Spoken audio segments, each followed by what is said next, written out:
Shalom, selamat pagi Bapak Ibu, saudara-saudariku, sahabat-sahabatku yang dikasihi oleh Tuhan.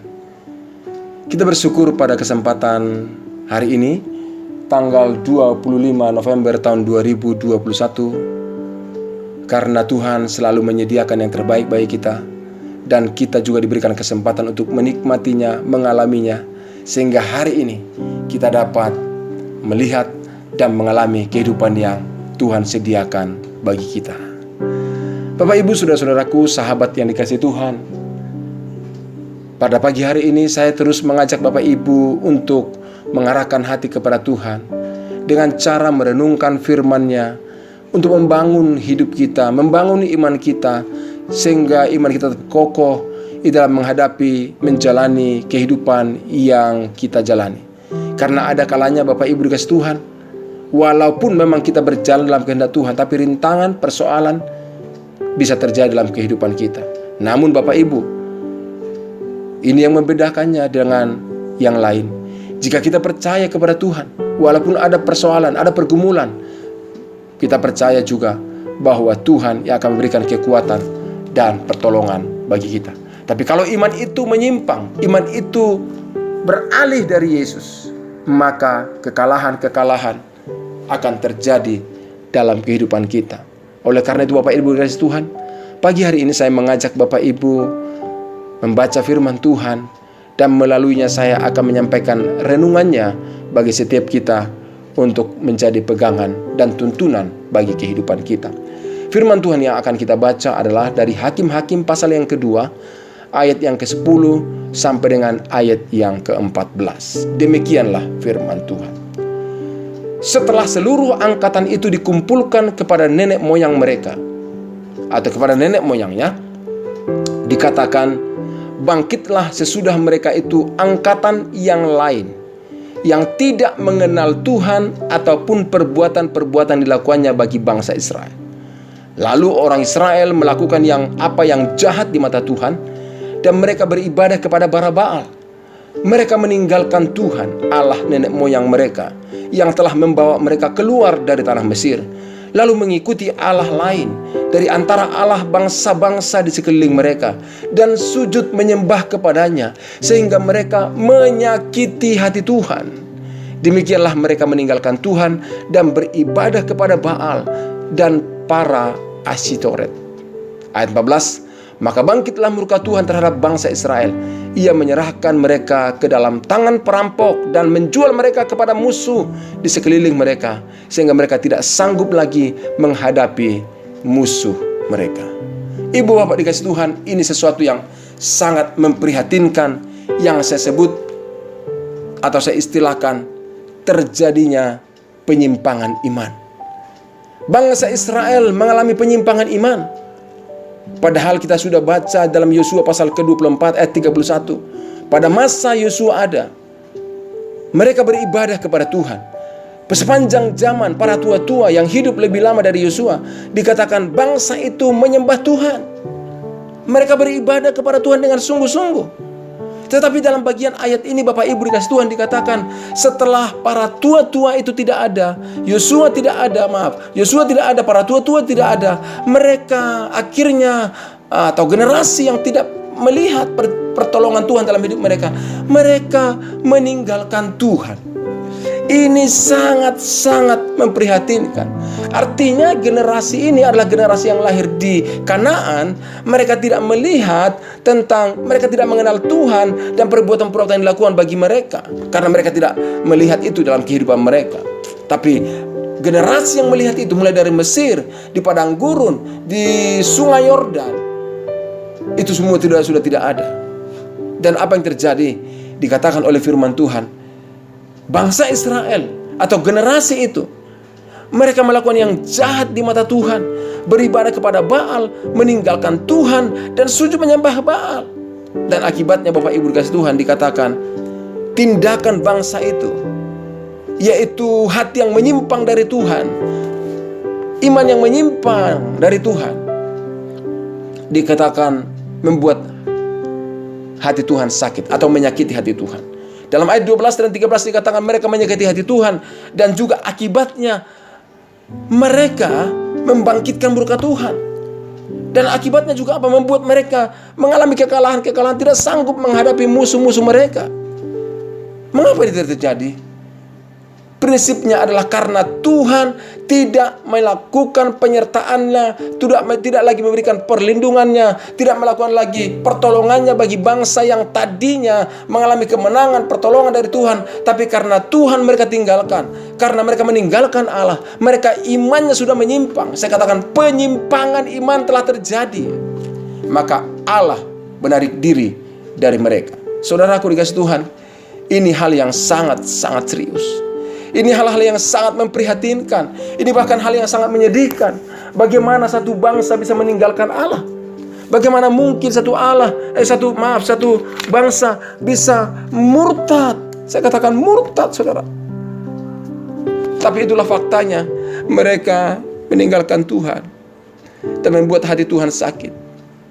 Saudaraku dikasih Tuhan, waktu saya melihat hal ini, benar saya selalu berpikir, mengapa ini terjadi?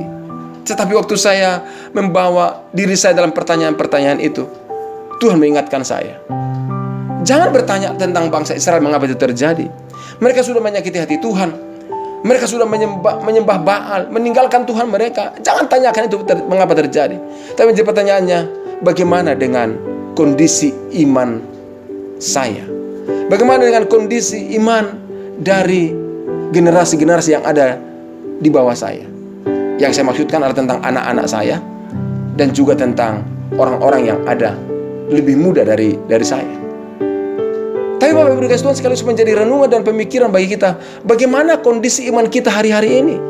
Apakah kita masih tetap kokoh dalam Yesus, atau sudah mulai terjadi kemerosotan secara perlahan, atau penyimpangan, bahkan penyimpangan? Kemerosotan perlahan itu adalah sebagai contoh, misalnya mulai ragu akan Tuhan, mulai ragu akan pertolongan Tuhan, mulai ragu akan kuasa Tuhan. Atau mungkin karena ragu-ragu kepada Tuhan, mulai berpikir meninggalkan Tuhan. Saudaraku dikasih Tuhan, itu adalah tindakan yang salah, tindakan yang sangat memprihatinkan, sangat tragis. Karena kalau orang meninggalkan Tuhan, meninggalkan Yesus, maka hidupnya menyakiti hati Tuhan. Hidupnya itu akan mendatangkan murka Tuhan dan akan mengalami kekalahan-kekalahan karena Tuhan tidak menyertainya. Saudaraku dikasih Tuhan, renungkan dengan baik, dan saya mengajak kita sungguh-sungguh membuka hati kepada Tuhan. Jika memungkinkan, berikan waktu tenang beberapa menit dan izinkan Roh Allah berbicara kepada kita. Bagaimana kondisi iman kita hari ini? Kalau Anda menemukan masih kokoh dan teguh kepada Tuhan, puji Tuhan, percayalah, kalau masih kokoh dan teguh kepada Tuhan, alami anugerah, rahmat, dan pertolongan serta perlindungannya akan nyata dalam kehidupan kita. Tetapi kalau sudah mulai merosot atau mungkin mulai menyimpang, saudaraku yang kasih Tuhan, mari berbaliklah kepada Tuhan. Mari datang kepada Tuhan kembali. Jangan biarkan iman kita menyimpang atau merosot di hadapan Tuhan. Saudaraku dikasih Tuhan, tapi bukan hanya tentang iman kita. Mari kita juga berdoa. Mari kita juga memperhatikan iman daripada generasi-generasi kita setelah kita. Secara lingkup yang kecil, anak-anak kita. Apakah anak-anak kita menjadi pribadi-pribadi yang terus percaya kepada Tuhan? Apakah anak-anak kita masih tahu tentang pribadi Tuhan yang luar biasa? Jangan seperti generasi Israel ini. Di dalam kitab ini dituliskan, ada generasi yang bangkit, muncul, yang tidak mengetahui perbuatan Allah yang telah terjadi dalam kehidupan mereka. Saya sempat berpikir, dapat diduga kemungkinan besar para tua-tua yang hidup setelah Yosua wafat, mungkin, ini dugaan saya, mereka tidak mengajarkan dan tidak memberikan kisah-kisah yang mereka alami, tidak diceritakan kepada generasi mereka, sehingga mereka tidak mengenal Tuhan dan mereka juga tidak melihat atau tidak mengerti akan perbuatan Allah itu. Artinya generasi ini sebenarnya meninggalkan Tuhan, imannya menyimpang, merosot. Salah satu faktor penyebabnya dapat diduga, sekali lagi sekarang dapat diduga, adalah karena para orang tua mereka tidak mengajarkan, tidak memberitahukan tentang pribadi Allah yang mereka sembah, sehingga mereka dikatakan tidak mengenal Tuhan. Bukankah anak-anak itu menjadi tanggung jawab kita untuk membawa mereka mengenal Tuhan? Anak-anak itu adalah tanggung jawab orang tua untuk membawa mereka untuk teguh dalam iman. Itulah sebabnya pagi hari ini Sekali lagi, jangan kita melihat generasi Israel lagi, ini sudah terjadi. Tapi bagaimana dengan anak-anak kita? Bagaimana dengan cucu-cucu Bapak Ibu sekalian? Apakah mereka tetap dalam iman? Atau mereka sudah mulai menyimpang secara perlahan-lahan, satu persatu meninggalkan Tuhan, meninggalkan Yesus? Saudaraku dikasih Tuhan, jangan biarkan itu terjadi. Mari kita mengundang anugerah Tuhan, mengundang rahmat Tuhan, mempersiapkan pertolongan diri untuk mengalami pertolongan-pertolongan Tuhan dengan cara tetap iman kita teguh dalam Tuhan. Jangan biarkan merosot, jangan biarkan menyimpang. Karena kemerosotan, apalagi penyimpangan, itu mengakibatkan sakit hati Tuhan dan mengakibatkan murka Tuhan, dan Dia akan menarik penyertaan pertolongannya dalam kehidupan kita. Tapi kalau kita teguh dalam Tuhan, situasi kesulitan apa yang terjadi, percayalah, rahmat, anugerah, pertolongannya, perlindungannya, berkatnya akan terus mengalir dalam kehidupan kita. Sama seperti kisah atau cerita atau gambaran pokok anggur dengan ranting-rantingnya. Kalau pokok anggur itu tetap menjadi sandaran, tempat para ranting-rantingnya melekat kepada pokok anggur, percayalah, demikian juga kehidupan kita terus melekat kepada Tuhan. Akan terus ada aliran suplai kehidupan dari pokok anggur ke ranting-rantingnya. Demikian juga dengan kalau hati kita, iman kita tetap teguh dalam Yesus, maka segala suplai yang terbaik dari Tuhan akan mengalir di dalam kehidupan kita. Saudaraku dikasih Tuhan, melalui renungan ini, saya ingin mengajak kita memperhatikan dengan baik dan memastikan bahwa iman kita tetap kokoh dalam Yesus. Anak-anak kita dan cucu-cucu Bapak Ibu sekalian menjadi pribadi-pribadi yang imannya tetap kokoh di dalam Yesus. Dengan demikian, apapun pergumulan, persoalan yang ada, kemenangan dari Tuhan ada di dalam kehidupan kita. Tapi kalau kita mengalami atau ada orang yang mengalami penyimpangan iman, pertolongan Tuhan, penyertaan Tuhan akan ditarik dari kehidupannya. Tapi saya berdoa pada pagi hari ini, biarlah semua kita mengalami rahmat Tuhan, anugerah Tuhan nyata di dalam kehidupan kita. Tuhan Yesus memberkati. Saya mau berdoa bagi Bapak Ibu dalam waktu ini supaya Tuhan yang menolong kita semuanya. Mari kita berdoa. Bapa, dalam nama Yesus, kami melihat pagi hari ini, mempelajari dalam firman Tuhan, ada satu generasi dalam generasi Israel, mereka jauh dari Tuhan, menyakiti hati Tuhan, meninggalkan Tuhan. Mereka mengalami penyimpangan iman. Tuhan, itu sudah terjadi. Tapi kami berdoa, Tuhan tolong supaya kami tidak mengalami hal yang sama, tidak melakukan hal yang sama, tapi iman kami tetap kokoh di hadapan. Hamba berdoa dalam nama Yesus bersama-sama dengan saudara, sahabat-sahabatku, Bapak Ibu yang mendengarkan renungan ini. Tuhan berkati mereka, Tuhan tolong supaya iman mereka tetap kokoh dalam Yesus Kristus.